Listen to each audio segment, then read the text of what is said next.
Կույսերի մոտ իհարկե բարեխառն է մայիսը, հիշեցնեմ սիրելի կույսեր, որ ձեր կենդանակերպում արդեն հունվարի 12-ից այս տարվա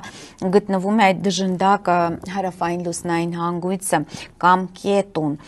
եւ կետուն մայիս ամսվա ընթացքում սիրելի կույսիկներ անցնելու է կույս կենդանակերպի 26-ից 24 աստիճաններում, այսինքն նա հետընթաց է շարժվում այլ մորակների համեմատությամբ եւ հատկապես կազդի այն կույսերի վրա, ովքեր ծնվել են սեպտեմբերի 16-ից 20 ընկած ժամանակահատվածում, կետուն առաջացնում է կորուստներ, էներգիայի կորուստ կարող է ունենալ կամ ինչ որ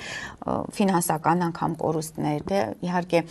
դա չի նշանակում անպայման դուք մեծ ինչ որ մարդկային կորուստ եք ունենալու կամ ինչ որ այլ զգալի կորուստ, բայց այնուամենայնիվ էներգետիկայի տեսանկյունից խոցելի է դարձնում կույսերին այդ կետուի տարանցում